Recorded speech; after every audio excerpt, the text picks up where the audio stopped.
Olá, está no ar mais uma edição do Dois Pontos. Desta vez o nosso programa vem embalado pelas partituras e melodias dos músicos Nélio Costa e Mimi Rocha.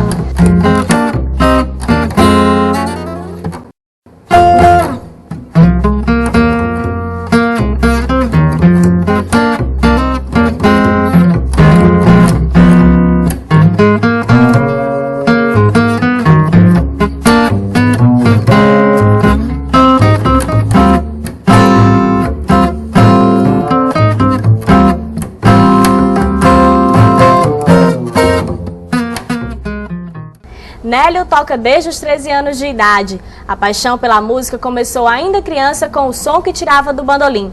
Já como profissional, tocou ao lado de grandes nomes da música, como Nelson Gonçalves e Fagner. Aqui no Ceará, dividiu palcos com Cátia Freitas, Davi Duarte e Valdones. Já Mimi Rocha tem 23 anos de estrada. É compositor, arranjador, produtor musical e guitarrista. Assim como Nélio, também dividiu palcos ao lado de Fagner, mas também tocou com Belchior e Dominguinhos. Com vocês, o bate-papo regado pela boa música de Nélio Costa e Mimi Rocha. Maestro, eu lembro que eu lhe vi a primeira vez tocando guitarra baiana, Foi mesmo. em cima do trio elétrico, ali no Náutico, né? Na época eu tinha, acho que 17 anos. Eu comecei tocando bandolim, cavaquinho, eu tinha uma roda de samba que eu tocava, que era o Grupo Harmonia, e a gente tocava o que se chama hoje de samba de mesa. Ah, pode crer. Que é Então, todo mundo ali na mesa. Então a gente tocava Paulinho da Viola, a gente tocava algumas do Chico Buarque, sambas do Chico Buarque, tocava sambas de enredo. Então eu cresci e a gente tocava o chorinho, tinha a parte do chorinho que eu fazia. E aí eu era muito fã do Armandinho Dodô e Osmar. Também sou fãzão dele, né? Armandinho é... E o Armandinho tocava tanto bandolim quanto tocava guitarra baiana. E aí eu comecei a pegar as músicas de guitarra baiana para tocar num trio elétrico. Olá, né? E a gente tocava na época. Eu tinha um cavaquinho, nessa época eu tinha um cavaquinho, mas eu também usava com afinação de violão, mas também só tocando de ouvido. Mas também muito fã do Armandinho e a Maria. Mas nessa época tu tocava numa banda de rock, né? Tua praia sempre foi rock, né? Rapaz, na verdade eu comecei com Latim Pó, né? Que assim, a primeira banda profissa mesmo da gente.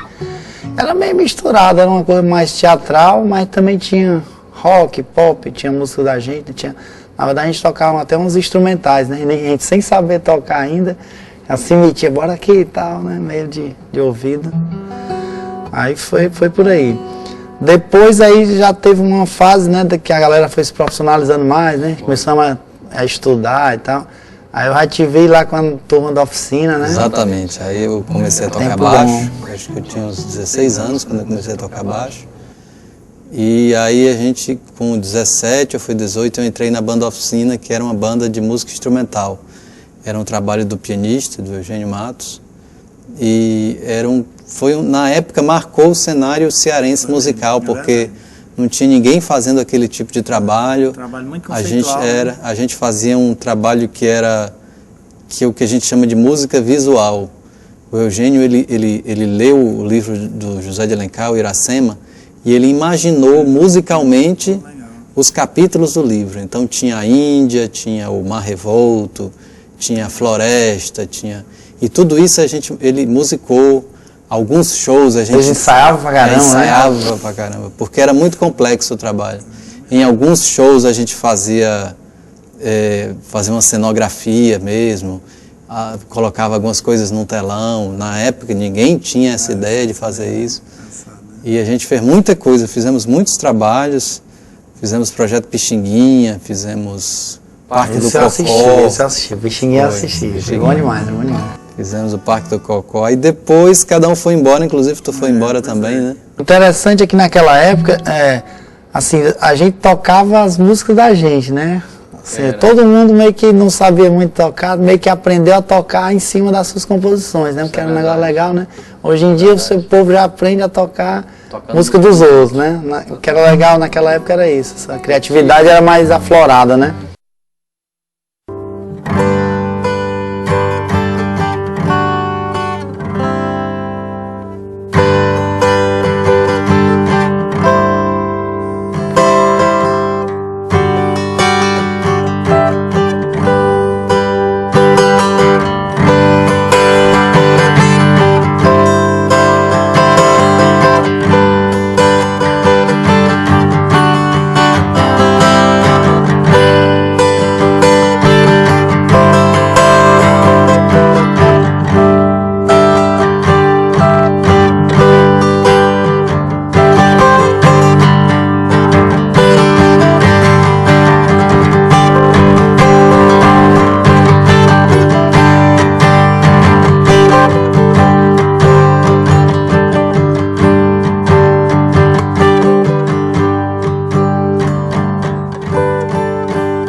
a gente tinha muita dificuldade de ter material para estudar. Hoje em dia, com a internet, a gente, em 1 segundo, você acessa tudo, né? Você baixa tudo, você acessa a página de todos os grandes músicos e você baixa partitura, métodos e tal. Naquela época não tinha como você, sabe, era tudo importado e na época... Tinha aquele livro da Pentatônica que todo mundo tinha, né? Uma cópia, não sei de quem. Na época tinha restrição à importação, então instrumentos, por exemplo, quem tinha uma guitarra importada era rei. E eu me lembro que eu tinha um baixo que, por muita sorte, eu consegui que um alemão trouxesse um baixo para mim. Mas antes desse baixo, eu tinha um baixo que o Falcão, o humorista, me deu. Olha aí, era o Balão Mágico, o nome do baixo. Era um Giannini muito ruim, inclusive, mas que eu comecei, levava lá para os ensaios da oficina e tal, até ralei um bom tempo com ele até ter um instrumento que preste. Eu também comecei com um violão que a minha irmã ganhou, os Giannines em fuleirinha mesmo, né? E aí foi quebrando todas as cordas, ficou com 2 cordas e eu aprendi a tocar praticamente só nos bordão, aprendi só o rock, né? Só fazendo as quintas, né? Foi aí que depois eu, papai, vou botar um encordoamento. Aí um ex-cunhado meu me ensinou a afinar e a partir daí foi naquelas revistinhas aí já fomos pra frente. Sim, mas conta aí tu foi para São Paulo. Sim, pois é, aí daqui, naquela época da banda, a gente ficou meio, tipo, meio daqui, muita gente saiu, né? Na época vocês também saíram. Vocês fizeram um show de despedida que durou 4 horas o show.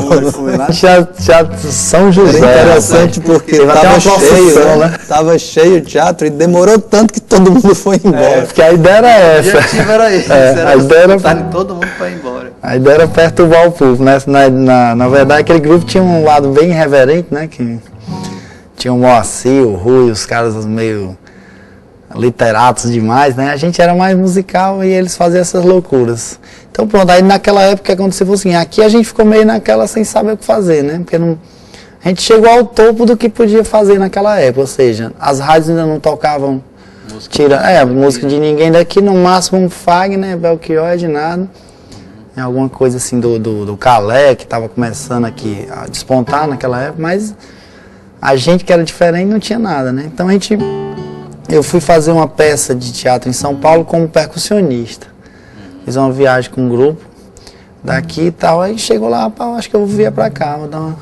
Aí conheci umas pessoas lá, falaram do Conservatório de Tatuí. Aí eu fui pra lá, numa primeira leva, fui numa época que não era de começo de ano, tipo meio do ano, assim, e não consegui entrar, né? Era muito difícil. Depois eu voltei, peguei até uma carta de apresentação aqui da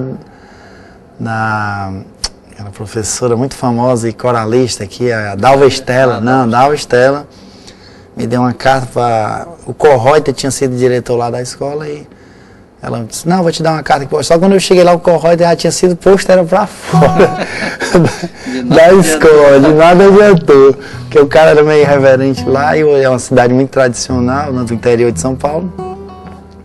Mas enfim, eu consegui, mesmo com a carta ou sem carta, eu fiz o teste e passei, comecei a estudar violão lá, acabei ficando por 5 anos morando lá, né? Acho que foi a época mais ou menos que tu foi para a Alemanha, talvez tu tenha sido um ano antes, né? Eu fui pro Rio de Janeiro.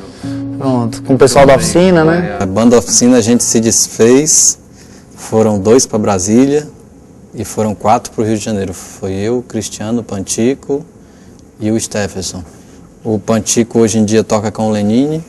Grande batera, né? Tá com trabalho solo também, né? Trabalho solo.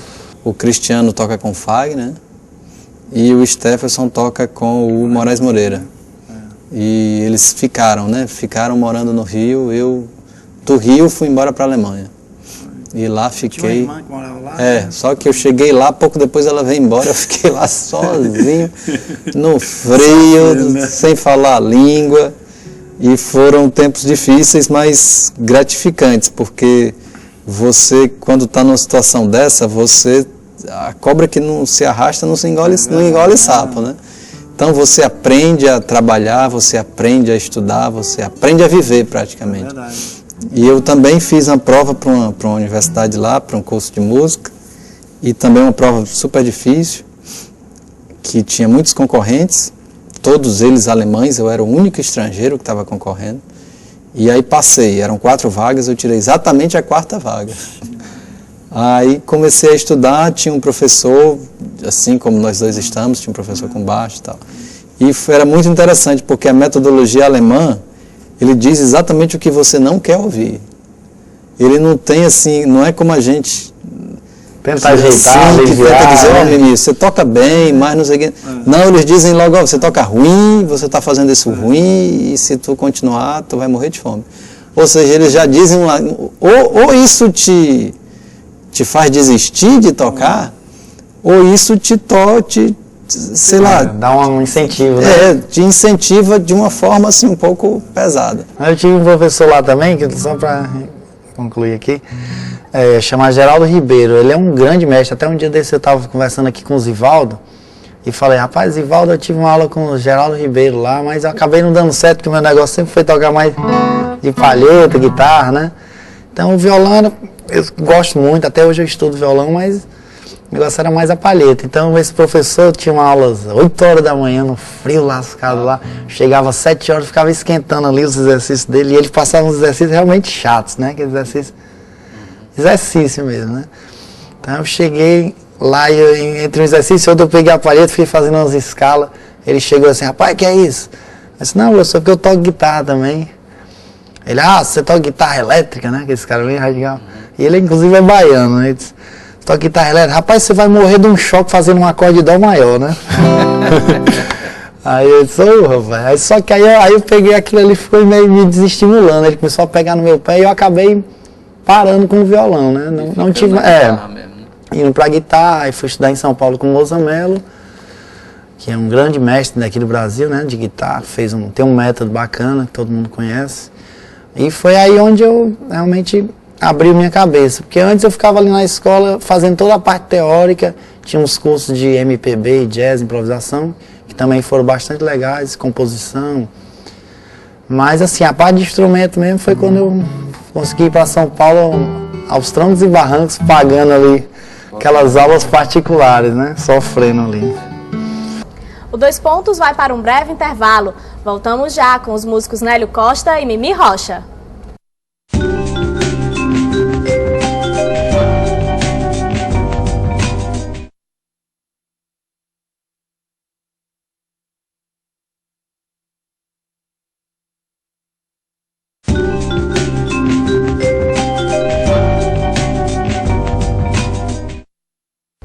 O 2 Pontos está de volta. Para vocês, a continuação do bate-papo entre os músicos Nélio Costa e Mimi Rocha. A grande vantagem assim, minha na Alemanha é porque a Alemanha tem muito trabalho. É um país que incentiva muito as artes, incentiva muito a música. Tem muitos projetos, muitos festivais, muitos. Vocês tocavam direto, então, estava sempre tocando, sempre, e como lá se concentra gente de vários países, você acaba se inserindo na música de vários países também. Eu tocava muito salsa, que eu até então não sabia o que era, e o pessoal achava estranho, porque, pô, como é que tu é latino-americano e não sabe o que é salsa? Eu digo, rapaz, Fortaleza ninguém sabe o que é isso, não. E eu fui ouvindo o ritmo, fui gostando e comecei a tocar.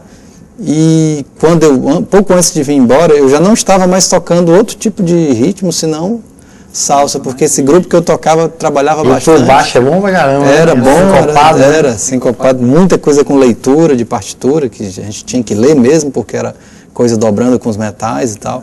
E era um trabalho maravilhoso, eu adorava aquilo ali.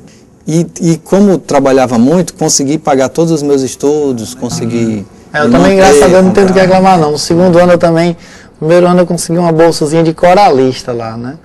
Me mantinha mais ou menos. Já em São Paulo? Já em São Paulo. Aí meu pai disse que quando eu estava fazendo faculdade aqui de geologia, ele disse, rapaz, tu vai pra lá, vai fazer o concurso do Banco do Nordeste, né?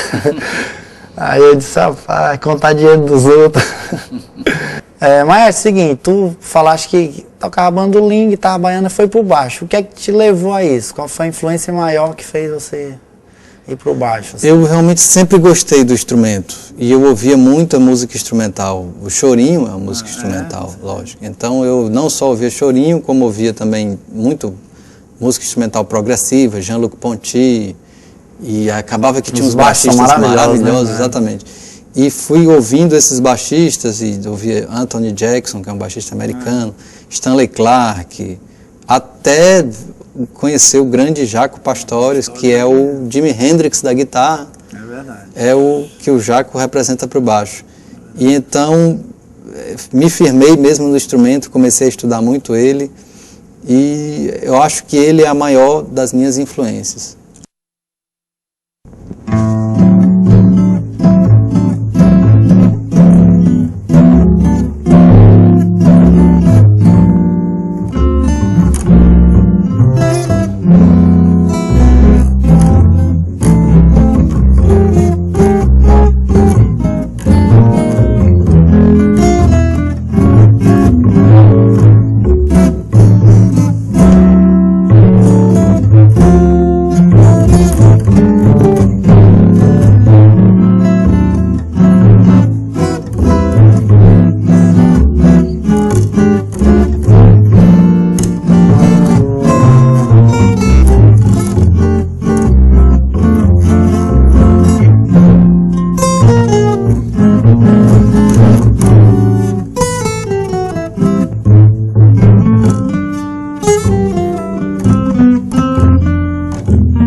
Legal. Eu, com a guitarra aconteceu interessante, que eu tocava violão meio de brincadeira e comecei a gostar de rock, meninozinho, Black Sabbath, rock pesado, né, aquele negócio. Então eu imaginava que a guitarra tinha aquele som distorcido. A primeira vez que eu peguei uma guitarra, não, essa guitarra tá quebrada. Cadê? Não tem aquela distorção, né? Então, no começo eu me identifiquei muito com essa galera do rock pesadão, depois já mudei radicalmente, já fui pro Armandinho, gostando de Moraes Moreira, Nós Baianos, fui conhecendo a música brasileira. Aí, depois é que passei pro jazz, né, através do John McLaughlin, eu ganhei um disco do John McLaughlin. Que loucura é essa? Que é esse? É hoje, é guitarrista inglês, da Mahavishnu Orquestra, tem uns trabalhos indianos, e hoje pra mim é a maior influência, né? Depois tem um cara que eu gosto muito, que é o Pat Metheny, que também influencia todos, né, todos os músicos e tal. Então basicamente é isso. Hoje em dia, Maestro, tu tá com teus 2 discos, né? Hoje em dia eu tenho 2 CDs solos. O primeiro se chama Das Origens, que eu gravei uma parte na Alemanha e a outra parte aqui no Brasil. Muito bom, por sinal. Muito bom aquele CD, obrigado. E gravei e lancei o segundo também, que foi o contrário. Eu gravei a maior parte aqui, gravei só umas 3 faixas na Alemanha. E felizmente vendi quase todos os exemplares, tenho poucos agora do segundo. E estou me preparando para fazer um terceiro CD, estou esperando aqui algum edital. E já estou com as músicas prontas, algumas, assim, mais da metade já estão prontas. Tem 2 já gravadas e editadas.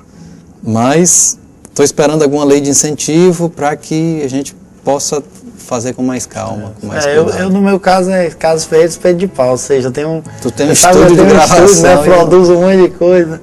Recentemente produzi um trabalho muito bacana do nosso professor aqui, do Felipe Barroso, foi um documentário subversivo, né, foi um dos meus últimos trabalhos realmente vultosos, né. A gente tem um trabalho junto, né, que meu trabalho solo, não, o Nélio Costa é o baixista. A gente tem uma banda chamada Mr. Jazz também, que a gente toca em bares aqui na cidade, de eventos. E eu também toco numa banda aqui de Fortaleza chamada Mara Jazz, né? Então a gente, assim, eu e o Nélio, a gente já tocou com praticamente todos os artistas locais aqui, gravamos com todos. De Fagner a um cara que está iniciando, assim. Davi Duarte. Davi Duarte, uma galera até mais nova, né? Como tem a tua Aline, tua prima. Eu toco, assim, com a Roberta, um povo mais novo, assim, que está se lançando. O que é muito gratificante pra gente.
Mas o que é que tu tá achando agora do cenário aqui, no Ceará, assim?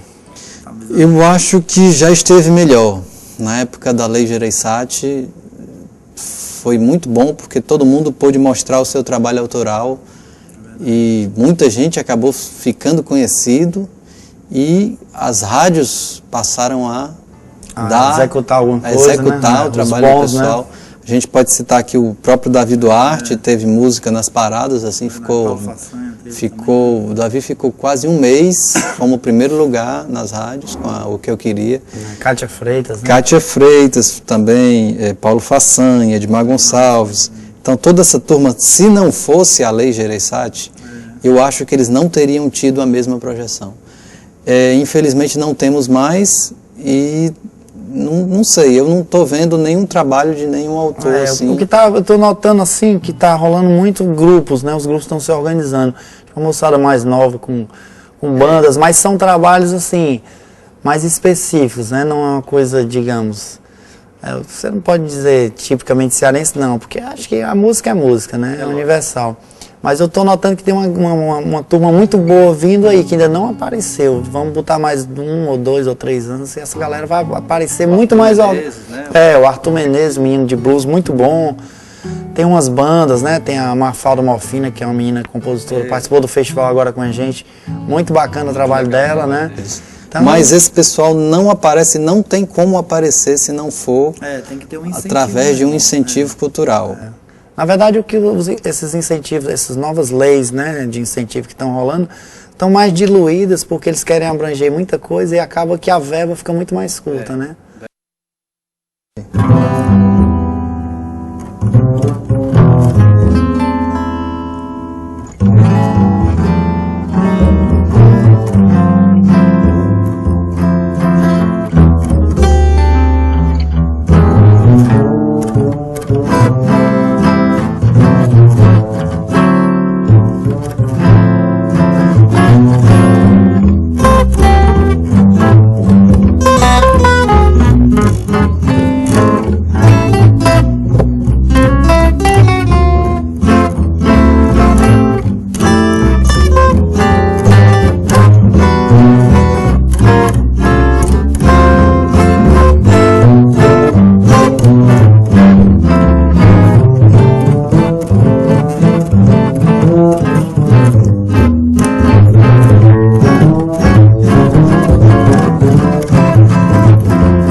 Dois Pontos vai ficando por aqui. Se você tiver sugestões ou comentários, envie-os para o nosso endereço eletrônico, doispontos@unifor.br. Obrigada pela sua companhia. A gente se vê.